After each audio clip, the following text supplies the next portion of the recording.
महिलाओं के लिए मुख्यमंत्री महिला रोजगार योजना विस्तार। बिहार सरकार ने मुख्यमंत्री महिला रोजगार सृजन योजना को और 10 जिलों में बढ़ाने का निर्णय लिया। इस योजना के तहत महिलाओं को छोटे व्यापार, सिलाई, कटाई और डेयरी के लिए 5 लाख तक की सब्सिडी दी जाती है। अब यह योजना पटना, भागलपुर और गया सहित 28 जिलों में लागू होगी। पिछले साल 15,000 महिलाओं को इसका लाभ मिला था। बिहार पुलिस में 12,000 पदों पर भर्ती जल्द। गृह विभाग ने संकेत दिया है कि बिहार पुलिस में 12,000 नए पदों पर भर्ती नवंबर से शुरू होगी। इनमें सिपाही, हवलदार और ड्राइवर के भी पद शामिल होंगे। भर्ती प्रक्रिया पूरी तरह से पारदर्शी होगी और शारीरिक दक्षता परीक्षा दिसंबर में कराई जाएगी। विभाग ने कहा कि यह राज्य में युवाओं को सुरक्षा सेवा में जोड़ने का अवसर है।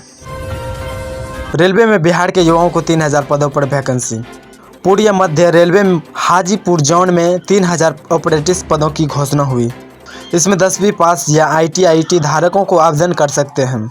यह वैकेंसी इलेक्ट्रीशियन, फिटर और वेल्डर्स ट्रेडर्स के लिए है।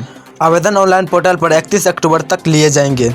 सफल प्रशिक्षुओं को बाद में रेलवे में अस्थायी नौकरी का मौका मिलेगा। बिहार में कार्य निरीक्षण के 11 से 14 पदों पर भर्ती शुरू। बिहार तकनीकी सेवा आयोग ने कार्य निरीक्षण 11 से 14 पदों पर भर्ती के लिए प्रक्रिया शुरू कर दी है। आवेदन 10 अक्टूबर से ऑनलाइन लिए जा रहे हैं। अभ्यर्थियों के पास 10वीं या IIT की डिग्री होना जरूरी है। परीक्षा नवंबर के आखिरी सप्ताह में होने का संभावना है। आयोग ने कहा है कि यह भर्ती युवाओं को तकनीकी क्षेत्र में रोजगार देने के लिए एक बड़ा कदम है। चयन पूरी तरह से मेरिट और ऑनलाइन परीक्षा के आधार पर होगा। जनसुराज अभियान में युवाओं को रोजगार दिलाने का वादा। प्रशांत किशोर ने जनसुराज अभियान की घोषणा की है कि अगर उनकी पार्टी को समर्थन मिला तो बिहार के पंचायत में हर 100 युवाओं को स्थानीय रोजगार में जोड़ा जाएगा। उनका कहना है कि राज्य में पलायन रोकने का एकमात्र तरीका है गाँवों में काम के अवसर पैदा करना। उन्होंने कहा कि वे नीति उद्योग में बिहार में निवेश के लिए प्रेरित करेंगे। मनरेगा के तहत 2 लाख से अधिक मजदूरों को अतिरिक्त काम। बिहार सरकार ने ग्रामीण क्षेत्रों में मनरेगा के तहत अतिरिक्त 2 लाख मजदूरों को काम देने का मंजूरी दी है। यह फैसला बाढ़ और सूखे से प्रभावित जिलों को ध्यान में रखते हुए लिया गया है। मजदूरों को अब साल में 120 दिन तक काम मिलेगा। इसमें तालाब खुदाई, सड़क मरम्मत और वृक्षारोपण कार्य शामिल होंगे। श्रम विभाग ने कहा कि अक्टूबर से ही भुगतान सीधे बैंक खाते में शुरू कर दी जाएगी। कौशल विकास मिशन के तहत 30,000 युवाओं को ट्रेनिंग मिलेगा। बिहार स्किल डेवलपमेंट मिशन ने 2025 से 26 के लिए नया लक्ष्य तय किया है। राज्य भर में 30,000 युवाओं को सिलाई, बिजली, मोबाइल रिपेयरिंग, कंप्यूटर और ऑटोमोबाइल जैसे क्षेत्रों में प्रशिक्षण दिया जाएगा। यह प्रशिक्षण पूरी तरह निःशुल्क होगा और प्रमाण पत्र मिलने पर निजी कंपनी में नौकरी की सुविधा दी जाएगी। मिशन निदेशक ने कहा कि ग्रामीण इलाकों में भी ट्रेनिंग सेंटर खोले जा रहे हैं। बिहार कृषि विभाग देगा ग्रामीण युवाओं को स्वरोजगार का अवसर। कृषि विभाग ने घोषणा की है 2,000 युवाओं को खेती और एग्री बिजनेस से जोड़ने के लिए वित्तीय सहायता दी जाएगी।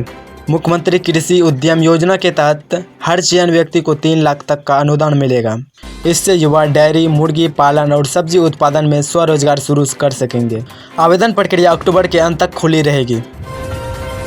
IT सेक्टर में 5,000 युवाओं की भर्ती की तैयारी। पटना के IT पार्क में नई कंपनी के आने से रोजगार के नए अवसर बने हैं। राज्य सरकार ने बताया कि नवंबर तक 10 कंपनी काम शुरू करेगी, जिसमें लगभग 5,000 युवाओं को नौकरी मिलेगा। इसमें डाटा एंट्री, डिजिटल मार्केटिंग और सॉफ्टवेयर सपोर्ट जैसी नौकरियां होगी।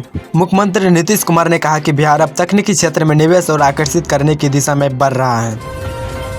राज्य सरकार ने स्टार्टअप नीति में नया प्रावधान जोड़ा। बिहार की नई स्टार्टअप नीति 2025 के तहत गरीब और ग्रामीण पृष्ठभूमि के उद्योग में प्राथमिकता दी जाएगी। नीति के तहत जो युवा छोटे स्तर पर बिजनेस शुरू करेंगे उन्हें 2 लाख का अनुदान और 10 लाख का ब्याज मुक्त ऋण मिलेगा। साथ ही सरकार उन्हें मार्केटिंग और ट्रेडिंग सहायता भी देगी। इससे 2025 में लगभग 15,000 युवाओं को नया रोजगार मिलने का उम्मीद है।